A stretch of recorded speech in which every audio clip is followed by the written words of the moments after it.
I wish I could tell y'all this was a pumpkin spice latte. It's not. Hey everybody, welcome back to my channel. If you are new here, my name is Emily Paige Wilson. I'm a poet who also writes young adult novels in verse. I was tagged by my YouTube buddy Kaye Spivey to do her original tag, which I will leave linked down below. It's the seasonal poetry tag. And so this morning, it's morning my time. This morning we're just gonna talk about all things autumnal and poetry. If you are new to my channel and you want to hang around, feel free to like and subscribe because we are this close to having 100 subscribers, at which point I will give away I'll give away a copy of my most recent chapbook, Hypochondria, Least Powerful of the Greek Gods by Glass Poetry Press. I almost forgot the title of my own chapbook, y'all. So the first question in Kaye's tag is, what is your favorite element that's particular to this season that you use as a metaphor in your writing?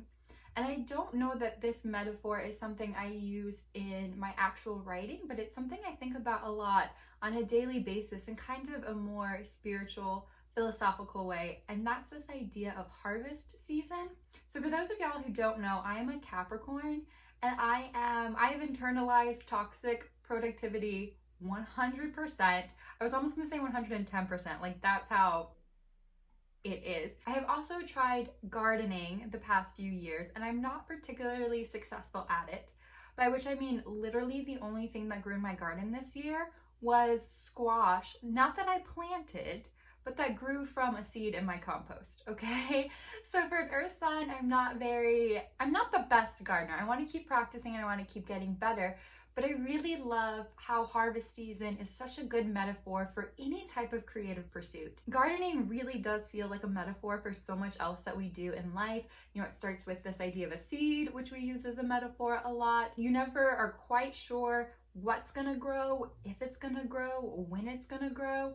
You just have to continually put in this consistent daily work, consistent daily, sometimes boring work of weeding and watering and just putting in hope that come harvest time, you will have fruits and vegetables as a result of your labor. But you really learn that it's difficult to achieve anything creatively without time and consistency. It teaches you a lot about delayed gratification, which I am sure as writers, we all know what that feels like. But I think that's my favorite metaphor of this season is gardening and the harvest season and going to the farmers markets and just how nature teaches us about delayed gratification. I think that's such a perfect metaphor for what the writing life is like. The second question is, what is the most cliched aspect of this season, or the thing that is overused? And I mean, obviously, I would not be surprised if this is a common response. Probably just the commercialization of autumn. I mean, this happens every season, but particularly it starts really heavy around September, late August. I mean, obviously pumpkin spice lattes. But I think just our fixation, particularly those of us who live in America, like our fixation on commercializing everything into a consumer product. The third question is, what is a feeling you like to explore in your poetry during this season? And I think my response is very similar to Kaye's. She described it really well. I think she said it was something between like a comfort and a loss. And it's almost this pre-nostalgia, if that makes sense. Like when the days start getting colder, I don't like being cold, y'all. And the days start getting darker. I do not like leaving the office and it's dark at 4:30. Not that I'm leaving the office at 4:30. I'm leaving at 5, okay? In case any of my bosses are watching. Ooh.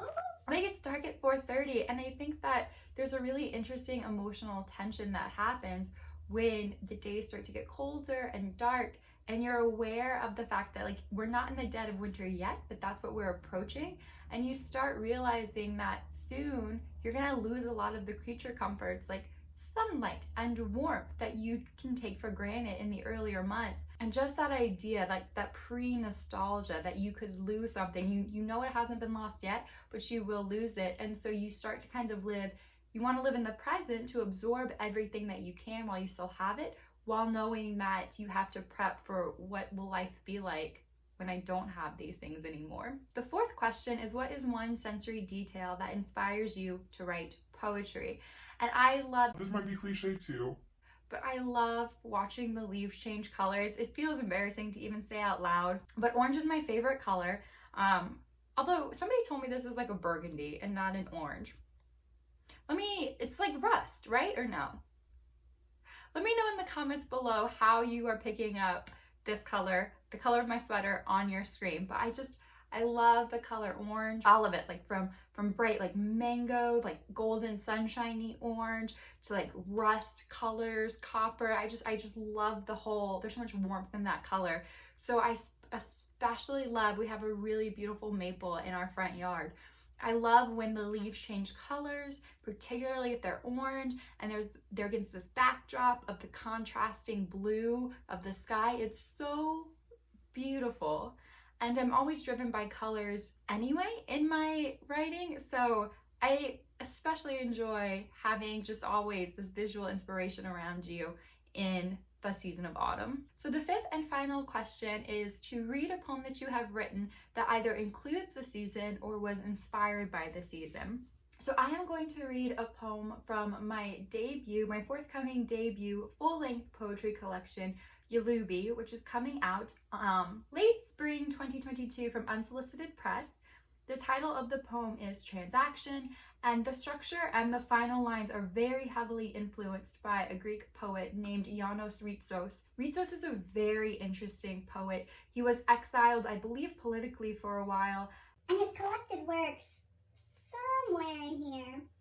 It's a great collection in case you're interested, but I borrowed the structure of my closing lines in this poem very heavily from one of his poems. And this is about not being able to speak Czech and trying to speak Czech at a farmer's market, which is again very apt for the theme of fall. Transaction. It is cold in the market. A woman who knows no Czech can't tell how much to pay the peddler for his bread. She pushes gold circles across her palm and pretends to count. Her finger shivers and slips. A few coins fall to the ground. A string of heated clinks, like autumn's spine snapped in half by winter's weathered teeth. After sounds, words. After the words, sounds again. So thank you guys for hanging out. Thank you to Kaye for making this tag and for inviting me to participate. I think that Shelly Flowers Reads and Writes also made one as well, so I will leave everybody's link down below. If you want to participate in this tag too and you upload it, let me know down below in the comments. Let me know what color you think this sweater is. And also if you've written any poems about autumn, or maybe it's a passage. If you're a prose writer and you want to share a passage, you feel free to leave that down below as well. Be sure to like and subscribe. Like I said, we're so close to 100 subscribers, at which point I will give away a copy of my chapbook. And just as a final closing thought, this is so exciting. I haven't made like a public announcement yet, but we will be moving back to North Carolina. Yay! So in the next few months, my upload schedule is going to be a little sporadic.